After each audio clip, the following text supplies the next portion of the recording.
Thanks for joining me on this episode of the KMC Kid Ministry Collective podcast. I'm your host, Tom Bump, and I'm happy to be with you on this episode as we look at some technology talk and in an incredible new book by Mckee called Parent Chat, the Technology Talk for Every Family. And I am one who loves to dabble in technology. I like to think that I know more about technology than I do, which is usually not a whole lot. Most kindergarten, first graders probably know way more about tech than I do now.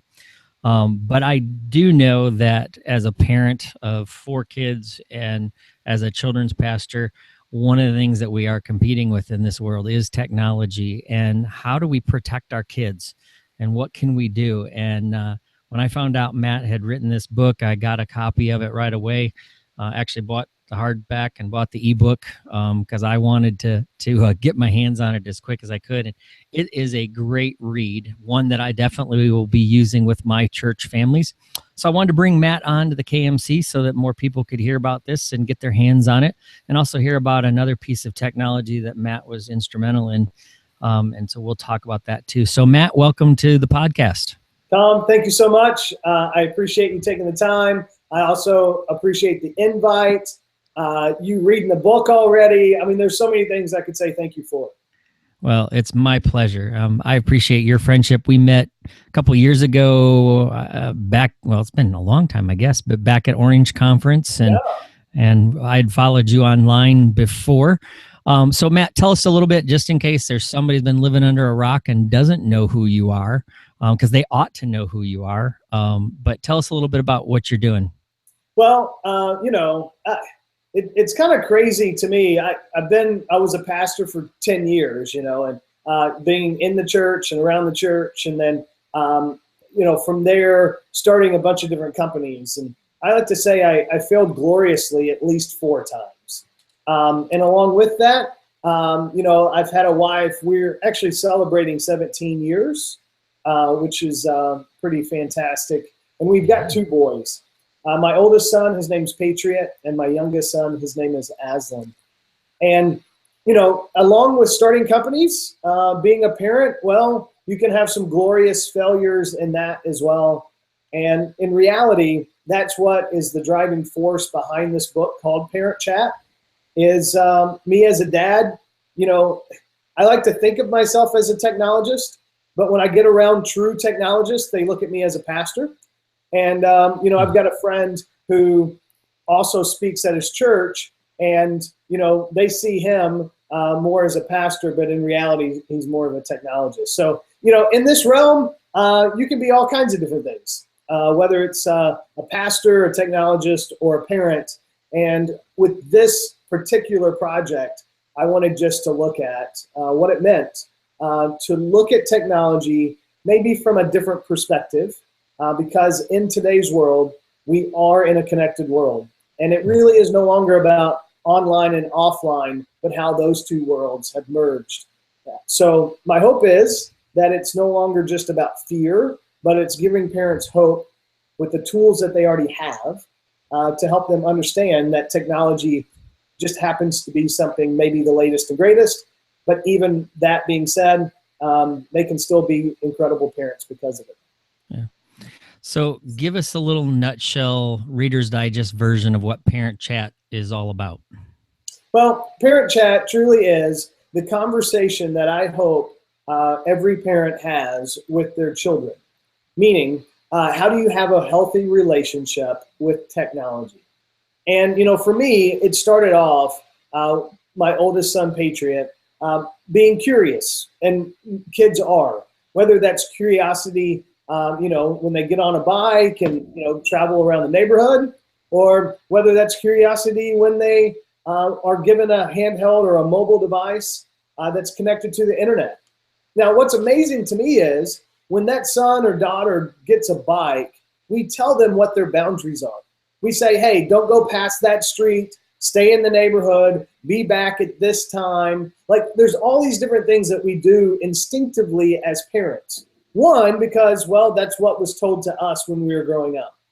But what doesn't happen is when we hand a mobile device to our kids, do we give them the same boundaries, or at least instinctively we don't? So what happens is, we'll even give a 3-year-old an iPad, and they'll be, connected to the internet, and now we're saying, hey, congratulations, you have access to everything in the world. Right. And in reality, we know that that's not right. Mm-hmm. Like, we know that there's a bunch of content online that our kids shouldn't be looking at or experiencing, and we even know that at 8 years old, they shouldn't have unfiltered access to everything. And the amazing thing is, different stats that I'm reading, by the time the end of 2017, by the time we get there, more 8-year-olds in the United States will have a cell phone than those that don't. So, you're like, whoa, at 8 years old. And yeah, I mean, even at public schools for my 11-year-old, so he's in 6th grade, their assumption is, hey, if you have any travel things that you need to change during the day, if you need to communicate with your child, just send them a text. So even at the public school where I live, their assumption is every kid is coming to school with a connected device that can, for the most part, even access the internet. So, this world that we're living in, we have to now not only have guidelines and boundaries and other things when we send kids out on their bicycles, but we also need to start thinking through, what does that mean when it comes to technology? And that's what it is. That's why I wrote this book. And through my oldest son's curiosity, finding adult content, passing it around at school, all those different things led me to, one, having my heart broken as a dad, and two, us dealing with this as a family about what it means to have a healthy relationship. Yeah. So why do you think most parents don't look into this? They just, like I say, hand their kid a phone or an iPad. Why is that? Knowing that most people assume there's danger out there, why do we do that? Yeah, one, because it's easy. I mean, if you're sitting out and you're going out to eat and you've got 2 kids and you have 2 devices that you can hand the kids, and all of a sudden they're not bugging you anymore, and they're not disrupting the restaurant and running around, and they're actually quote unquote behaving in the real world, then yeah, it's just real easy. It's real easy to hand the device, which I've been guilty of. I mean, that's not no parent should hand a device to a kid at a restaurant. Don't hear me say that. Right. What it is it's just the convenience. And being connected at all times is also a convenience. But if we did that with anything else in our lives, we'd go, well, that's bad. If we did anything else that was always on, like if the TV was always on, we'd go, well, that's not a good thing. If we were always eating, we'd go, well, that's not a good thing. I mean, so even within our technology and our consumption of the internet, we have to be careful. And I think also, so convenience is one. I think the second thing is it's just new.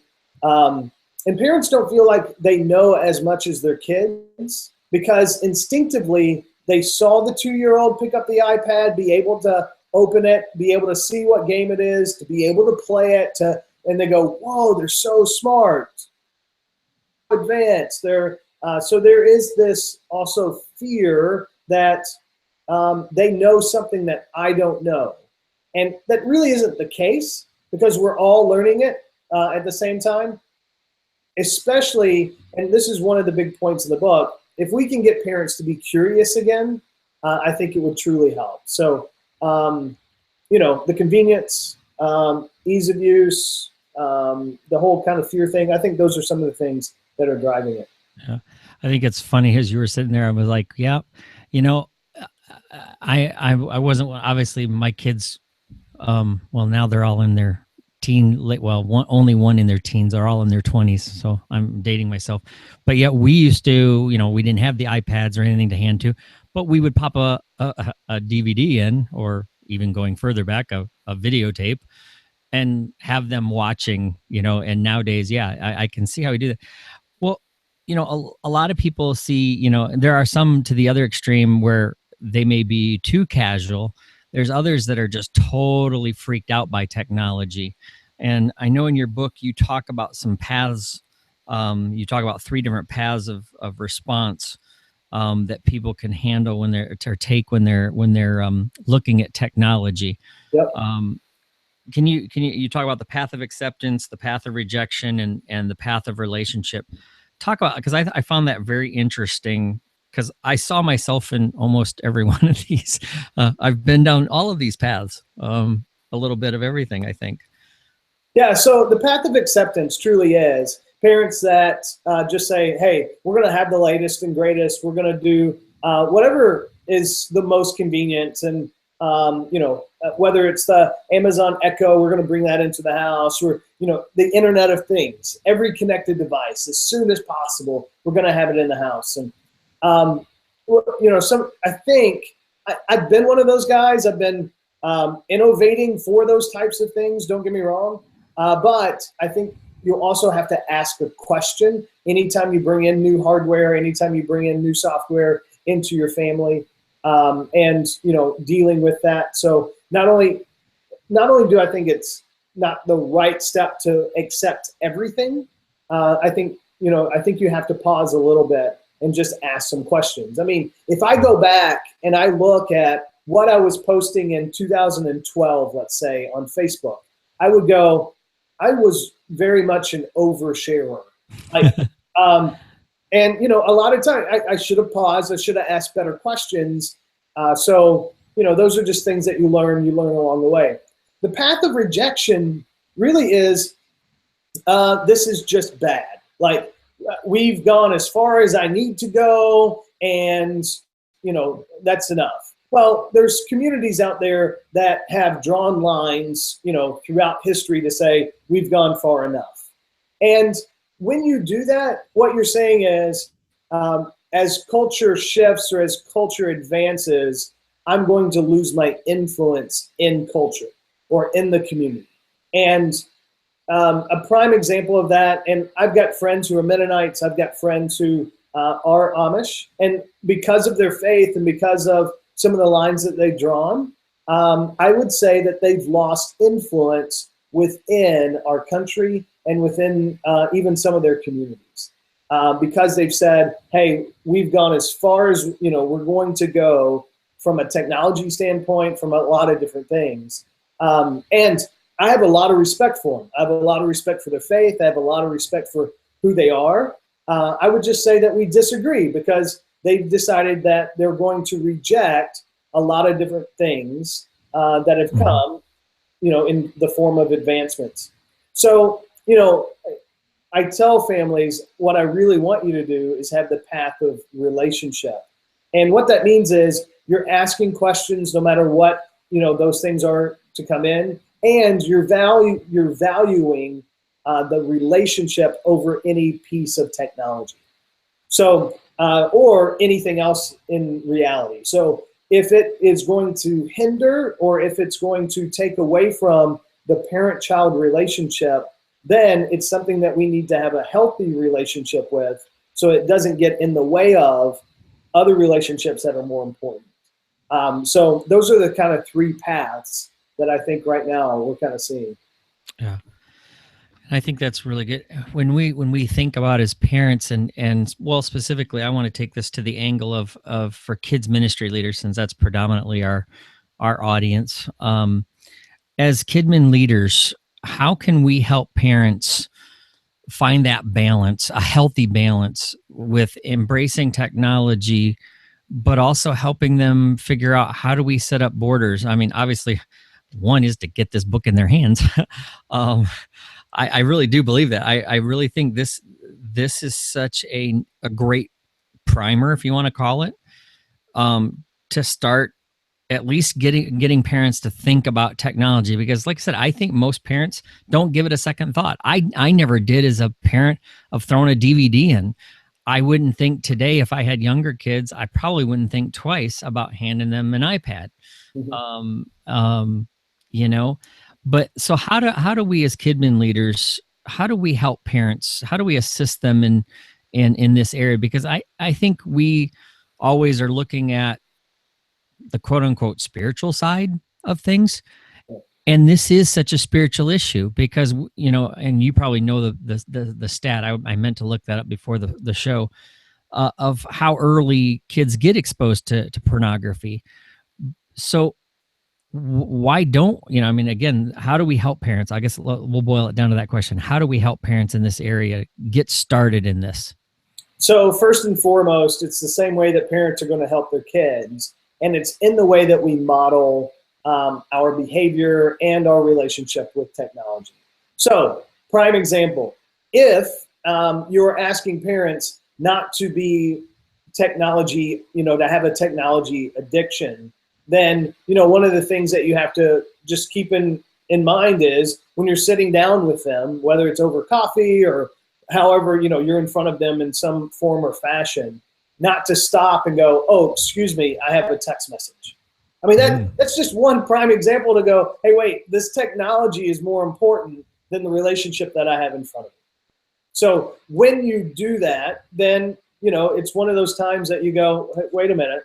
I don't always have to be connected. I don't always have to be, you know, in a relationship with technology where technology is in control, which is a lot of times what happens, especially to pastors, because you may be counseling one person and then, you know, during that counseling session, you got three more that kind of contact you during that time. And if those three are more important than the one that's in front of you, yeah, I think you need to ask some questions, I think. So, you know, that's a little bit of it. The other thing is really keeping up as much as you can. I'm not saying you have to know, you know, how to jailbreak your iPhone or that you have to know how to code different websites or anything like that. But I do think that there are a lot of different resources that are going to be coming out, not just this book, not just technological solutions as well, but it's being informed in the conversation, because this is one of those problems that every parent has to face and every parent has to have at least an answer to. So having, you know, one or two, three, four different things in your back pocket, I think would really help. Yeah. So one of your chapters, you talk about good conversations start with good questions. What are some questions that we as kid ministry leaders should be asking right now when it comes to this area? Well, you know, in the book, I talk more specifically about the parent and child and some of those questions. But I think those same questions are very, very good when talking to parents that have kids in your ministry. Like, if you really want to know what is going on with the parents in your ministry, ask them, hey, what are you guys finding interesting right now that, you know, that you're seeing, that you're hearing, that you're experiencing? What's interesting to you? What's some of the craziest things that your kids have done in your house, in your neighborhood? And then they'll tell you stories. They'll tell you stories about what their kids are doing. They'll tell you stories about what their friends are finding interesting. And then finally, you know, one of the questions, and it's truly one of my favorite questions of all time, whether it's you're a parent with your kid, you're, you know, a children's pastor and you're talking to parents, if you really want to get down to the bottom of it, just ask the question, can you teach me how? Or can you teach me why? Or can you teach me what? And that posture, that position that you're taking in terms of wanting to learn and wanting to figure out how you can partner with them better, can you teach me how, you know, the best relationships that I've had in my life have been in that vein, whether it's a mentoring relationship, a friendship, even with my parents and even with my kids. That posture, that question will go a long way. Yeah. You know, as I read the book, I was thinking, this is something that I want to teach my small group leaders to ask, because I think it'd be good, especially for those in the third, fourth, fifth grades, they ought to have these conversations with the kids again, just so that way. I was thinking about it from this angle, that because like you said, the parents need to build that relationship of having conversations so that the kids don't feel like they're being FBI interrogated. Right. Because I know you talk about how, that keeping that rhythm of just having conversations so that your kids feel freer to talk about these kind of things when they do struggle or when they are uncomfortable. And I think if our small group leaders are modeling that, I think that'd be a cool thing, because then the kids are going to go, oh, hey, my parents have, I think it would open the door for even parents. It'd be a better way for us to partner with our families. And, you will find out a ton. Like for me, those questions led to me understanding that my son had been exposed to pornography. It also helped me understand, and literally this was last week, my son asked, hey, can I go play basketball with some buddies of mine outside? And we were like, yeah, it's after school. Here's what time we're going to pick you up. He's really wanting to play basketball right now. So it's great. It's practice. It's not on a screen, all these different things. Well, we go there. My wife goes to pick him up, and he gets in the car, and she's like, hey, what's going on? Did something crazy happen? And he goes, well, there were 2 7th grade kids there who I know are bad influences. And I know that, I would not do well if I was playing basketball with them today. So that connection, that relationship, that, him knowing who he is, that's huge. So, those questions lead to information that's pretty vital as a parent. Yeah. So let me ask this question too then. So as we're learning more, how do you stay up to date with the technology? You talked about some of the things a little bit, but how do you specifically stay up to date? And what are there some resources out there that we as kids pastors, kids ministry leaders should be aware of that would help us so that, again, we can pass that information on to our families? One of my favorite sites, just to kind of keep up to date, is iparent.tv. So the letter I, parent.tv.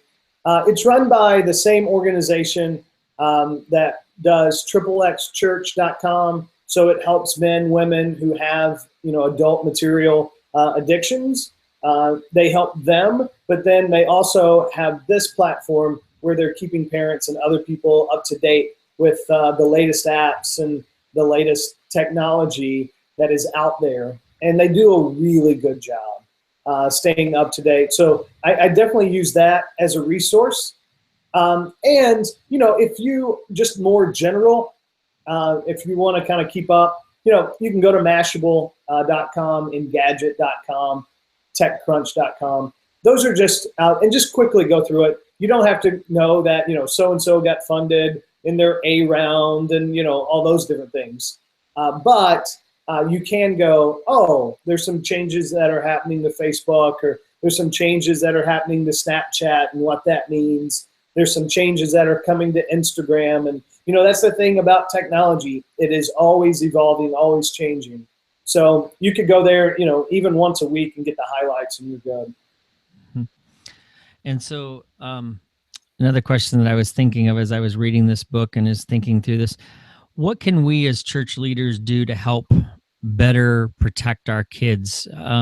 Maybe they don't get the support at home, or the parents aren't going to do that. What can we do on our level? Because you've been a kids pastor. So if you were in a church full time again, how would you handle this? What would you do to encourage your kids to be safe online? Well, the first thing is to make sure that your internet at your church is filtered. I'm amazed by how many churches I walk into and they have a guest network, and literally you can get to any content that you want. I think, again, it's a modeling issue. So if your church is going to have, free internet access, which I think it should, then make sure that, there are filters on it. And, there's times that that you can even shut it off. I mean, there's devices and technology solutions out there that you can even say, hey, from midnight to 9 in the morning or whatever you want to say. We're not going to have the internet on at our facility. And that will just discourage people from hanging out around your building to all kinds of other stuff. I like that. Well, in fact, let's talk about some of that technology that's out there, because I know you were pretty instrumental in this whole thing. And in fact, that was the first time I heard about it was Circle by Disney. Was through you, and so tell us about Circle, because this is a really cool device that parents, that churches ought to get their hands on and have installed. Well, so Circle with Disney is a wireless device and mobile device management solution. So it's one of the very few, if not the only, full solution that parents can have. That one, there's a device you put into your home, it wirelessly connects to your internet, to your router. So you just plug it into the wall, download the app, 3 steps, you're up and running. From there, you can set filters by age. So if you had a preschooler, there's that option. If you had someone in elementary school, there's that option. Teenagers, adults, or you can even go unfiltered if you really want to. For me, the unfiltered are things like my lights and my thermostats and stuff like that. So, but that way we all can see this is how much time, because it tells you how much time you're spending in different apps, how much time you're spending on websites. It tracks all these different things so that you can even limit. Like for my kids, I can go, hey, you can only be on YouTube, an hour and a half or 2 hours a day. Like you don't need to be on YouTube more than that, and that's for sure. So no matter what they're on, whether it's mobile devices or computers or even the Xbox or Wii, all of those devices, when they're combined, they get 2 hours. And that means whether they're on Wi-Fi or whether they're on, the cellular network. That's why we do mobile device management as well. And there's an app that you can install on the phone that gives you insights to where you can monitor and filter and put time limits on and bedtimes for those devices so that they no longer can connect to the internet. And it all comes back to you as a parent in one simple place that you can go, okay, here's the limits, here's the bedtimes, and all those different things.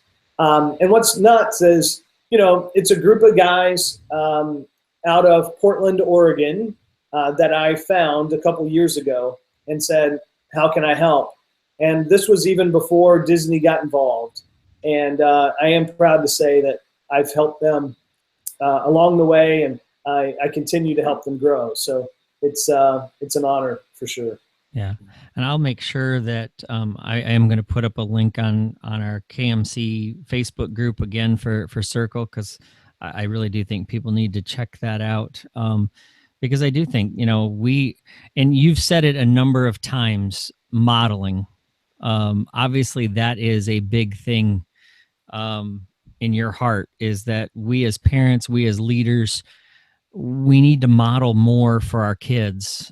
And I know I've heard Brother Jim say it, more things are caught than taught.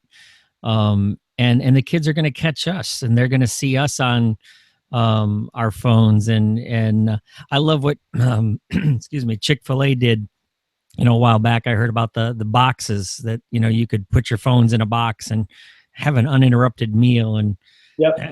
and I think, goodness, I think more of us need to model technology. I can even laugh, and our family was camping a couple of months ago, and we were sitting around the fire, and I don't know if the fire gave off more light or it was our devices that were giving off more light.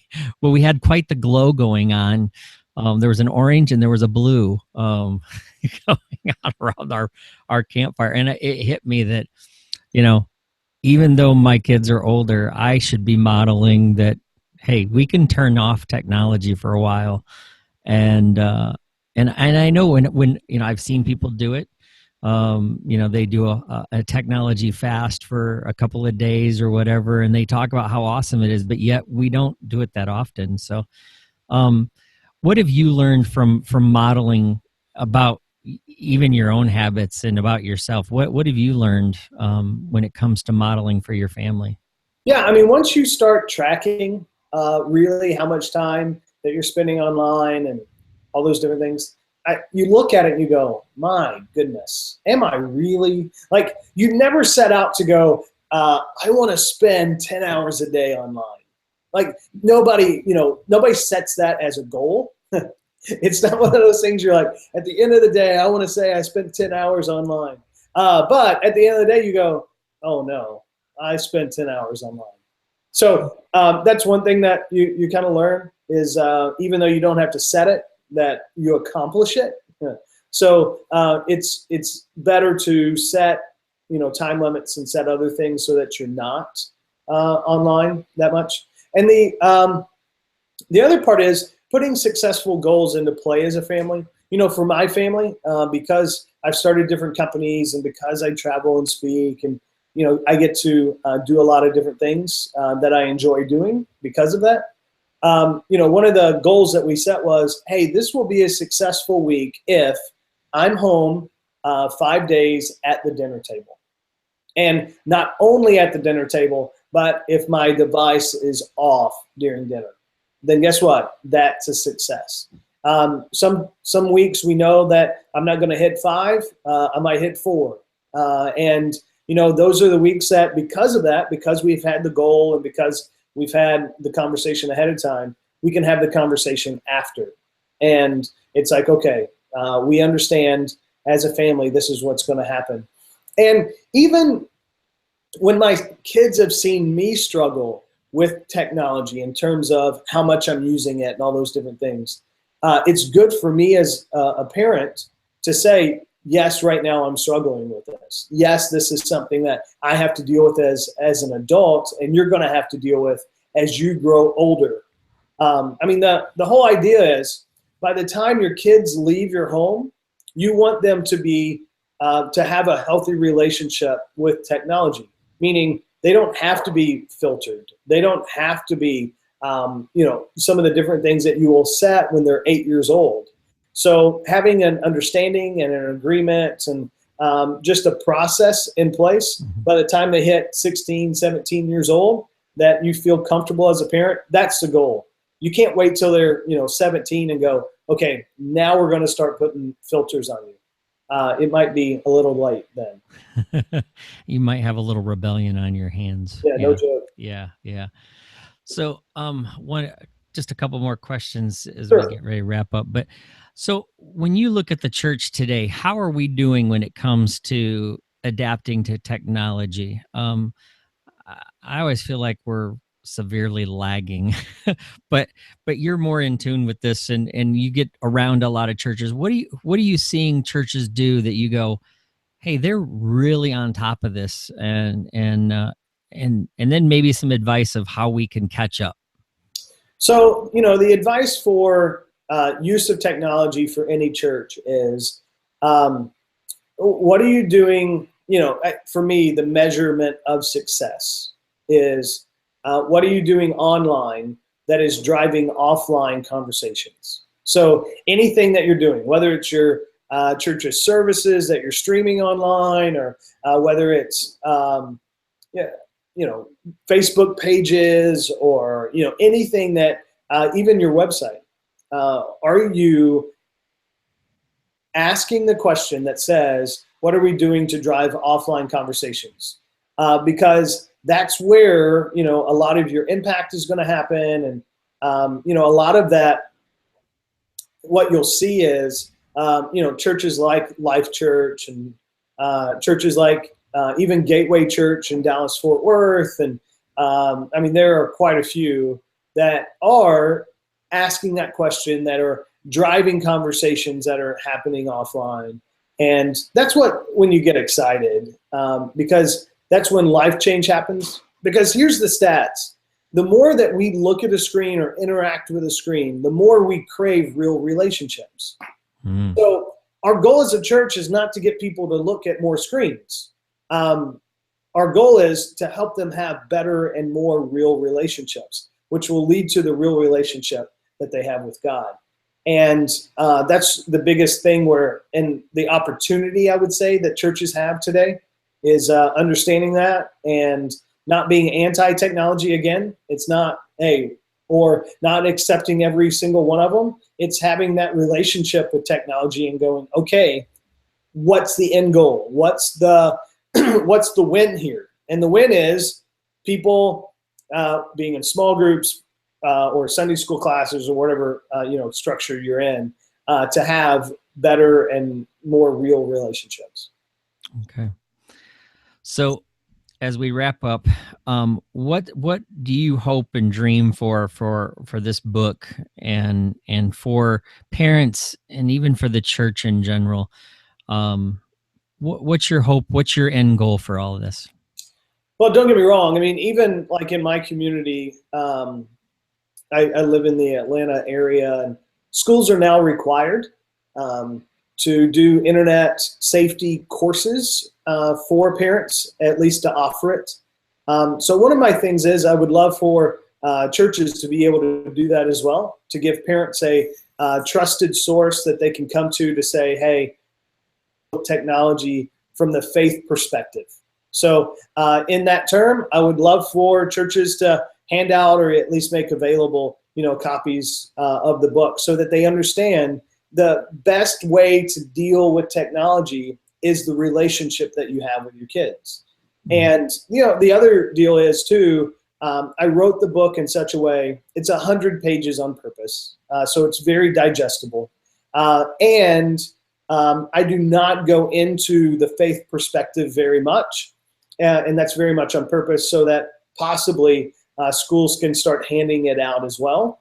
And it will reach a lot of families, and more families will have a better relationship and have a healthy relationship with technology. Yeah. So you got me thinking, here's a great idea for all of our listeners. I would encourage you, get a couple copies of this book, go visit your principal of your school, take it in and hand it to them and say, here, I know you've got this, or maybe they're already doing it. Maybe they're not doing it. And this is an inroad to say, hey, you ought to be doing this for your kids. And here's a great resource and who knows, it might even be a door opener for a church to start partnering with a public school by helping it out. Or who knows, maybe you'll even get asked, or you can hook up Matt and say, hey, come on and teleconference in and meet up with it. Who knows? But I do think it'd be a good idea. It hit me that I should order a few more copies, and I've got 3 public schools in my area that I could easily go hit the elementary schools, and in fact, I know there's a couple that I think have new principals around, or they've got new leadership anyway. So it'd be a good way to go meet them. So gonna have to look at that. That'd be great. And churches, we are. So the book actually officially launches September 6th, even though you can go today and buy it on Amazon and buy it on iBooks. And the reason is it was a happy mistake. How's that? I chose a book distribution company called Ingram. And when going through all the stuff, it said pre-order date and sale date and publish date. And the publish date is September 6th for a whole back to school deal, so that this is about the same time that most schools will be doing internet safety. And so September, October, trying to be strategic there. One of the things I wasn't strategic about was I put the pre-order date and the sale date the same date instead of putting the sale date and the publish date. So, happy accident. Quite a few books were sold in July because of it. So again, not everything you do is a win, but you can do a lot of things. But anyway, by September 6th, churches or schools that want to partner and want to buy more than one copy on Amazon, that will be available on parentchat.com so that they can go and we'll give them a discount because of it. Cool. Parentchat.com. So make sure that you get that. Matt, how can people get in touch with you if they want to learn more, or if they just want to, follow you on Twitter and all that? I know you're all well connected on the internet. So, Well, here's the good news. I've been doing this technology thing long enough that if you put Matt Mckee, Mckee, if you put Matt Mckee into Google, I'm the first one that pops up. there you go. So, whether that is on Twitter, you can go to Matt Mckee, or on Instagram, it's Matt Mckee. So, there's a bunch of different ways. And I even own mattmckee.me, if you wanted to check out the blog. Cool. Well, hey, thanks so much for your time and educating us. And really, I hope that our listeners will be challenged to check out the book, but also to consider how, we're always talking about partnering with parents. And this is an area where I think a lot of parents struggle. And I think it would be very valuable for us as leaders to engage them in this area. And I've already got some ideas of how I'd love to have you address my church families, Matt, and do a parent thing and have them come in and ask questions, because I'm sure they have a lot of questions that I can't answer, but I know somebody smarter than me, and his name is Matt Mckee, and so I'll just call him. But thanks for being on the program, and I really appreciate your heartbeat. And again, leaders, we got to model. That's one of my biggest takeaways today, is just how important it is for us to model it on Sunday mornings. Keep the phone in your pocket so that you're not pulling it out, checking it instead of talking to somebody as they're walking by you. Small group leaders can talk to the kids, start asking questions, and encourage your parents to ask those same kind of questions too. I think that'll be huge. So, and check out Circle for sure. Both churches and homes ought to have that. So, thanks again, Matt. I really appreciate the time, and look forward to, I'm sure, having you back on again and talk about some more stuff, because I'm sure there's a lot more we could spend time on. But I'll restrain it to this for now. So, well, thanks, Tom. I really do appreciate your time. All right. Thanks a lot.